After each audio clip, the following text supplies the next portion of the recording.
Hey, so are you worried about the SSA ordering your records?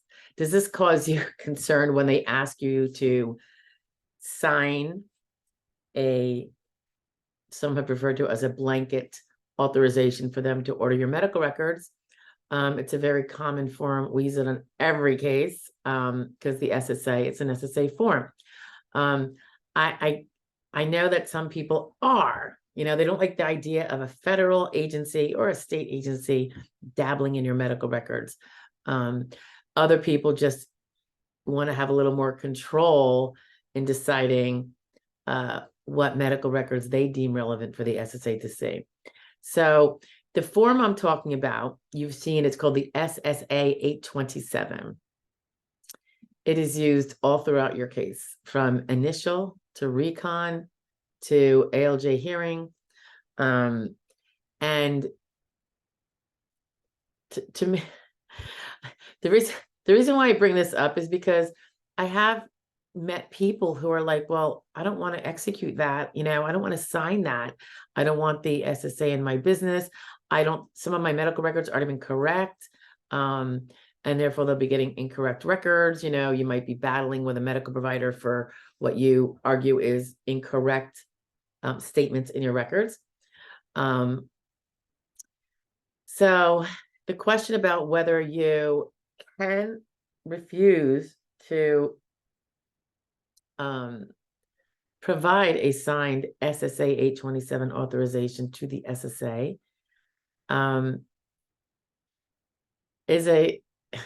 is an interesting one.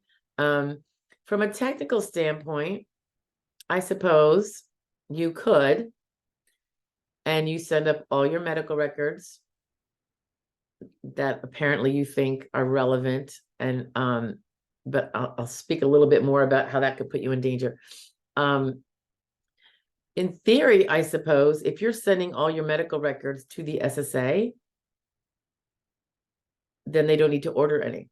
And they always say the claimant has the burden of producing records, although the SSA will help you.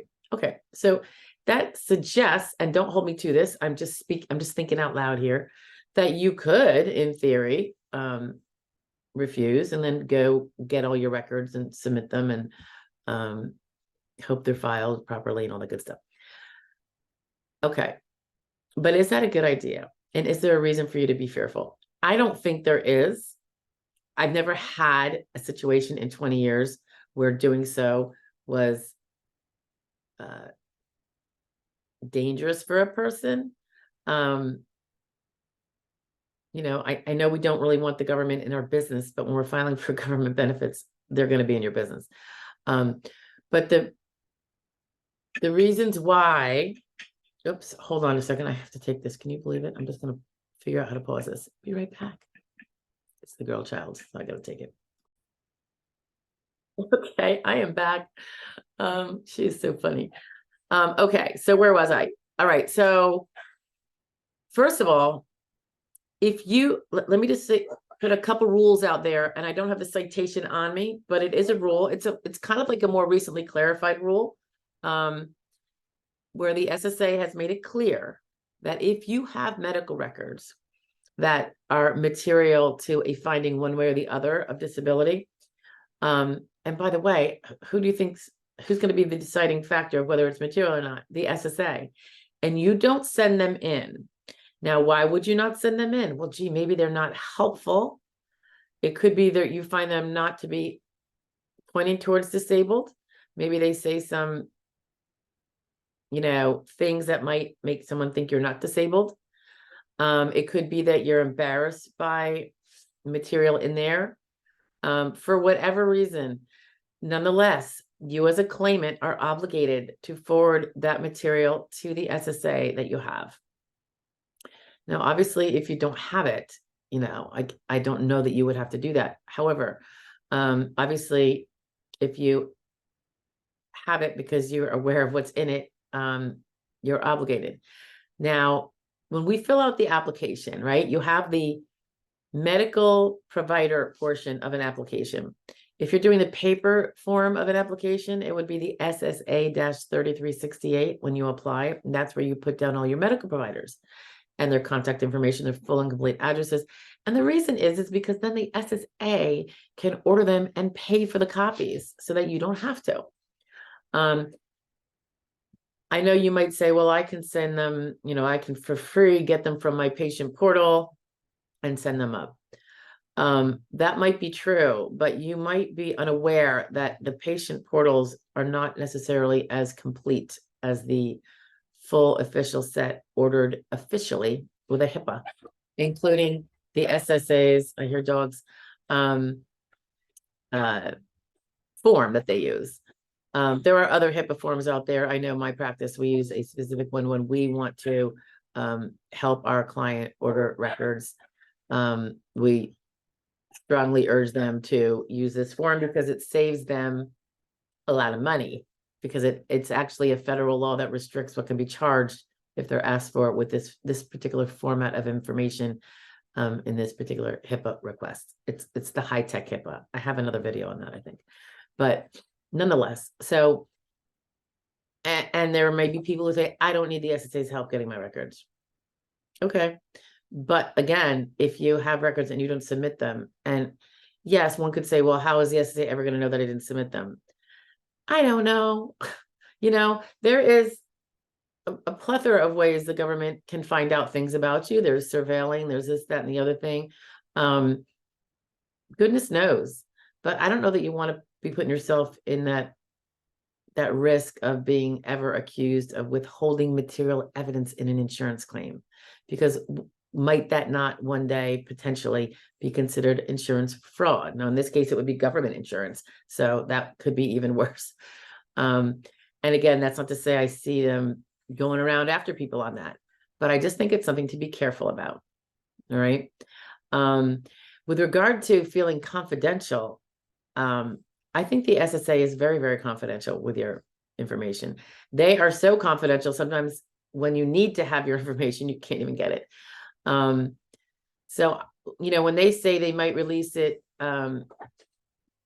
if the law requires them to, it's confidential except, that's true even of your doctors. I mean, there are always going to be tiny little laws out there that when something is really, really, really unusual and a law happens to apply that says these medical records must be, provided, it could be reporting, it's so rare.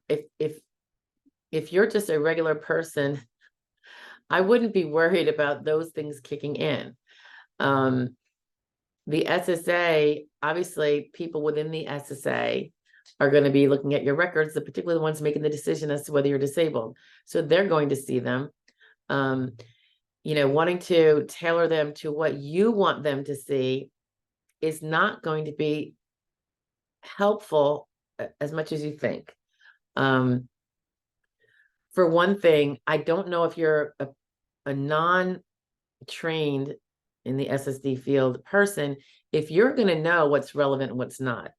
You have to know all those rules about capacities and RFCs and vocational profiles and the 12,000 occupations out there and what all of their required capacities are to be successfully performed. If you don't know all those things or where to find them about your particular situation, I think you're going to have a good chance of leaving something out if you think you're going to hold back some records because you think they are not in your favor or not relevant. I would also say this, even when it comes to, I'm going to give it a funny example maybe, but, some people don't put down their gynecological doctor on their SSA 3368 or give that information to their representative if they have one. As a representative, I want that information. I do want to get those records. And the reason being, even though the person might not be treating you, they're treating you for your girly part issues, and you might not have any issues.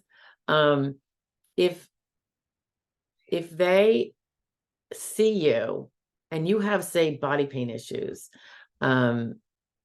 or mental health issues, you'd be surprised that the nugget of helpfulness that sometimes comes out of a provider's records, because they're supposed to be observing you when you come in, so they know you better, your demeanor, any pain symptoms, this, that, and the other thing. Sometimes they'll be, even though they're, giving you a pap smear that day, they, pardon me, they will describe general things like that are not necessarily part of what they're doing for you that day. And sometimes it is a helpful nugget. I mean, think about it. It is completely objective.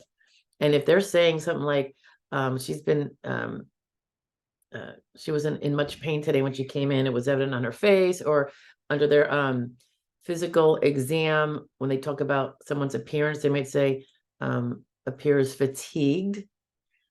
Fatigue is sometimes a hard thing to prove. That it's, no one seems to want to acknowledge it when it's really something's devastatingly fatiguing, chronic fatigue, for instance. But these little nuggets of statements that are not about what they treat you for, but just about, smartly for treating purposes, I think, recording such things, which I think is part of every doctor's job. So many of them don't do it. So when the ones that do it, not only I think are they very fine providers for doing so, but it can be helpful to your case. So if you're going to carve out and not include, not obtain, and then not include them, because nothing gynecological is part of your disabling condition, then you might be eliminating some of the nuggets. And it is these nuggets, these crumbs sometimes from peripheral locations in the medical record evidence that can put a case over the top, and it could be the thing that convinces the judge or the adjudicator that the fatigue or the pain is as profound as you say. Okay. That's just an example. I mean, there could be boy part doctors, I'm sure, that it could also apply to. So I don't want to leave the men out. But it is not the time to be proud. It is a vulnerable time, I know, particularly people who are very private about their medical situation, but they don't go anywhere. Nowhere that probably your own doctor wouldn't have to report without your permission if you had to. And I'm speaking very loosely here, but let's say there was, threats of violence. Maybe that would be a reporting requirement for a medical provider. I don't know. That's not my forte. And so I'm not ascribing to that particularly. But, if that is not the situation, and you haven't just threatened to, commit great harm in mass proportion on others, I don't think you should be worrying about it. And it's not like they're going to be shipping your medical records off to, someplace that's going to be uncomfortable. It's literally, it goes within the SSA, unless there's some, like I said, some freaky, bizarre thing, in which case you got bigger worries. You know what I mean? That isn't what I'd be worried about, because that would be reported anyway, probably by a medical provider, under some mandatory, reportings. So I don't know. I hope that convinces you all that it is I think, in your best interest as a collective, to allow the SSA to order your records, and do not leave anything out of your medical record, medical provider information you put in your application, or your 3368 if you're doing it on paper, or if you're appealing your 3441 or your online appeal. You want to put them all in. And I tend to think it's better to go heavier than lighter. I will even put in things that might be a little before the relevant time period, because it gives a good perspective of how the person's problems were growing, even though they weren't disabling at that time. So because records can be expensive, particularly if you're not using the forms that I suggest people use, the certain HIPAA forms, and because you want them expeditiously, and you being able to go and get all your medical records might actually show that you're quite able to do quite a bit. Maybe you could do that office job of dealing with medical records and therefore not disabled. I mean, many ways to look at this, but I would take advantage of the SSA-827 form. They're going to ask it from you over and over again, and they're going to use it. I mean, it's got a purpose for you. It's for evaluating your claim. It's part of the claim process. I would do it. Now, of course, for my clients, that's all good and dandy, and I like it when the SSA does what they're supposed to do and orders those records that we tell them about. But oftentimes we have to still order some also, updates in particular. We can't necessarily rely on an adjudicator who got records 3 months ago from one provider to order the updates since then. So we want to make sure those are in, because we want you to have the best chance of winning at that stage and not having to appeal. So we have our own, and it, if a client didn't, I don't accept a client who doesn't go full way with my process. So the SSA-827 is going to be executed. The hour suggested, and maybe I would say required. I'm not sure yet. I've never had a situation where someone didn't want to, go with the process that works best for the last 20 years and gives such excellent results. But if there were, I might consider, no, I can't represent you because there's clearly not a trust. And granted, you don't know me, but you have to have, sometimes we have to put our trust in someone else, particularly if it's their area of expertise, to let you know that this is by far the best course to take. Can someone get struck by lightning? Sure. But let's not, avoid ever going outside again, because that could happen, same thing with this. It is the best process to go through. Let the SSA help you get those. There's other things you have to do while your case is pending, and we have a video on that, like what you need to be doing, because you need to be knowing that they're getting all your records, and seeing what's going on and communicating with your adjudicator to make sure there's nothing missing, and letting them know when there's something new. And yes, can you send in your medical records to your adjudicator? Yes, you can. But if you don't have the full set, this is another thing. The SSA adjudicator I've seen this where they just don't order them on your behalf because, oh, you already sent them. And I'm like, no. That was like 3 visits worth. There's been 30. But for me and my clients, we don't submit partial records. I don't assume that if my client gives me medical records, and I appreciate that, and I do look at them and I make sure that there's nothing in them that is missing from what the SSA got or what we got from the provider when we sent ours out, or from the patient portal, which is not the official set as far as I'm concerned, but is very valuable. All these different ways give us a triple check to make sure every piece of evidence is in there that can help you. And that's how you win cases. That's how you best prevail, and how you make your case as strong as it can be. So yeah, not using all ways of getting things into the SSA is probably not a wise choice. And shooting your own records in early, and I have a video where I think I explain this, is often not a good idea, because the adjudicator might feel comfortable not ordering your records now. And now you never have all those other 27 visits because you didn't know it was necessary because you sent in 3.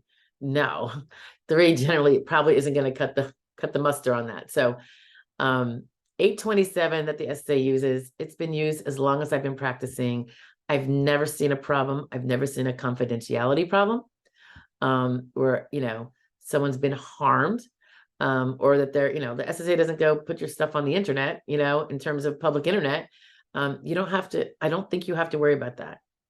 If you focus your worries on that, then there's going to be probably far more impediments to you to prevailing than you deserve. So Anyway, try to roll with the flow. The SSA has been doing this a very long time. You know, and yeah, I understand the problems with the system, but in terms of not being a cog in your own wheel, I wouldn't be a cog in my own wheel. I would do the SSA-827. And if your representative has any particular HIPAA forms he or she's going to need, if they're going to do their job, you're going to want to execute those. And if you're self-representing, you want to get yourself, you know, you can use the provider's HIPAA form, but sometimes those are designed so they can charge you the most money, and because it's not going to be the high-tech HIPAA necessarily. But there's many different, many different HIPAAs. So anyway, that's up to you if you're pro se, but try not to make it harder on yourself, and try not to take any steps that will make it more likely that you're weakening your own case. At the same time, protect yourself.